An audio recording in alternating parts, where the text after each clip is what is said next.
Halo, Assalamualaikum warahmatullahi wabarakatuh. Perkenalkan, nama saya Zaskia Adlikasari dari kelas 12 MIPA 5. Hari ini saya akan menjelaskan dan menceritakan tentang novel Rongeng Duku Paru karya Ahmad Tohari. Sebelum saya menjelaskan dan menceritakan tentang novel Rongeng Duku Paru, saya akan menjelaskan tentang biografi dari Ahmad Tohari itu sendiri. Lalu yang kedua, saya akan menceritakan tentang sinopsis dari novel Rongeng Duku Paru, dan terakhir adalah amanat dari novel Rongeng Duku Paru. Selamat menyaksikan. Biografi Ahmad Tohari. Ahmad Tohari adalah sastrawan dan budayawan asal Banyumas, Jawa Tengah. Ahmad Tohari dikenal sebagai pengarang novel trilogi Rongeng Duku Paru 1982, Lintang Kemungkus Dini Hari 1985, dan Jang Tera Biang Lala 1986. Salah satu karya triloginya yang telah diangkat ke dalam film layar lebar yaitu Rongeng Duku Paru dengan judul film Sang Penari. Ahmad Tohari lahir di Banyumas 13 Juni 1948. Ayahnya adalah seorang kiai atau pegawai KUA dan ibunya adalah pedagang kain.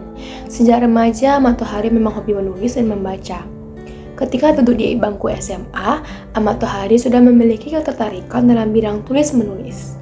Namun, Ahmad Tohari masih belum percaya diri untuk menerbitkannya, sehingga tulisannya hanya disimpan di laci meja belajarnya. Selepas SMA, barulah Ahmad Tohari mulai mengirimkan karya-karyanya ke berbagai media massa, salah satunya ke Kompas. Ahmad Tohari melanjutkan sekolahnya di Fakultas Kedokteran Universitas Yarsi, Jakarta tahun 1967 hingga 1970. Saat berkuliah di Yarsi, Ahmad Tohari sempat bekerja di Bank Negara Indonesia atau BNI tahun 1966 hingga 1967. Namun Ahmad Tohari tidak menyelesaikan pendidikannya di Yarsi, karena ia lebih memilih untuk menetap di desanya. Selama di desa, Ahmad Tohari sibuk mengurus pondok pesantren sampai sekitar tahun 1974. Setelah itu, Tohari kembali melanjutkan pendidikannya di Fakultas Ekonomi di Universitas Jenderal Sudirman sejak tahun 1974 hingga 1975. Baru 1 tahun belajar di Fakultas Ekonomi, Ahmad Tohari memutuskan untuk pindah ke Fakultas Sosial Politik sejak 1975 hingga 1976. Ahmad Tohari tidak pernah melepaskan diri dari pengalaman pedesaannya, maka hampir semua karyanya berlatar dengan alam. Dia memiliki kesadaran dan wawasan alam yang begitu terlihat pada tulisannya. Sinopsis dari novel Rongeng Duku Paru. Duku Paru adalah sebuah desa terpencil yang sangat terbelakang dan memprihatinkan. Di desa yang kering kerontang itu, terdapat penduduk yang mempercayai bahwa mereka merupakan keturunan Ki Sica Menggala, yang mereka anggap sebagai leluhur mereka merupakan seorang bandit yang pernah tinggal dan menetap di desa tersebut. Kisah Rongeng Duku Paru diawali dengan 3 bocah laki-laki bernama Darsun, Warta, dan Rasus, yang kelaparan mencoba berbagai cara hingga mengencingi tanah untuk bisa mengambil sebatang ubi.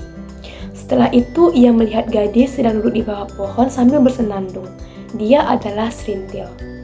Srintil adalah gadis yang berusia 11 tahun yang merupakan seorang yatim piatu karena orang tuanya meninggal dalam tragedi keracunan tempe bongkrek dan orang tuanya adalah seorang pembuat tempe bongkrek. Srintil tinggal bersama nenek dan kakeknya bernama Sakarya dan Nyai Sakarya. Srintil meminta Rasus, Darsun, dan Warta untuk mengiringinya menari. Saat ia menari dari kejauhan, kakeknya melihatnya. Kakeknya Sakarya percaya bahwa Srintil telah dirasuki oleh roh Inang Ronggeng yang mulai memunculkan harapan untuk membangkitkan kembali Duku Paru yang sudah kehilangan seorang ronggeng mereka.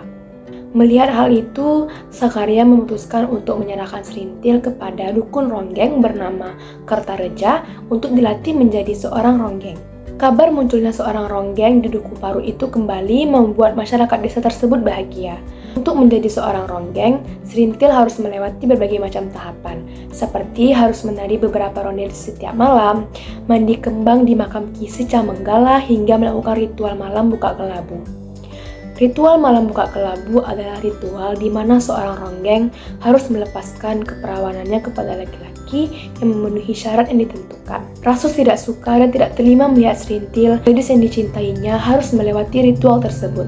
Begitupun juga Srintil yang bimbang antara melakukan hal tersebut untuk menjadi seorang ronggeng atau tidak. Akhirnya Srintil memberikan kesuciannya kepada Rasus secara diam-diam dari hasil memohonnya ia kepada Rasus. Namun setelah itu Srintil tetap melakukannya kepada pria lain yang berhasil memenangkan sayembara buka kelambu tersebut. Setelah sayembara tersebut, Srintil resmi menjadi ronggeng yang dipuja-puja oleh masyarakat Duku Paru. Karena tidak terima melihat gadis yang dicintainya menjadi ronggeng, akhirnya Rasus meninggalkan desa Duku Paru menuju Dauhan. Di sana Rasus menjadi buruh pengupas ubi kayu, kemudian ia kembali ditemukan pada Srintil yang pada saat itu dihiasi oleh penghiasan emas yang banyak sekali di tubuhnya.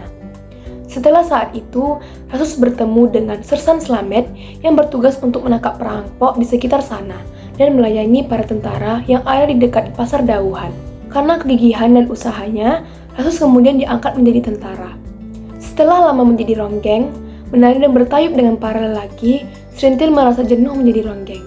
Ia sudah jarang sekali mau meronggeng dan melayani para lelaki. Srintil juga masih mencintai dan mengharapkan Rasus. Dan Srintil juga bertemu dengan Goder yang dianggap sebagai anaknya sendiri. Sampai pada suatu masa, petaka besar melanda Duku Paru. Terjadi suatu kegegeran politik. Duku Paru dituduh sebagai anggota Partai Komunis karena terlibat dengan oknum. Karena kebodohan Duku Paru, semua warga Duku Paru termasuk Srintil, nenek dan kakeknya, kemudian ditangkap dan ditahan. Srintil adalah orang yang paling lama ditahan. Setelah bebas, Srintil dipandang jelek oleh masyarakat Duku Paru hingga dituding sebagai salah satu bagian dari Partai Komunis tersebut yang membuat Srintil mulai tertutup.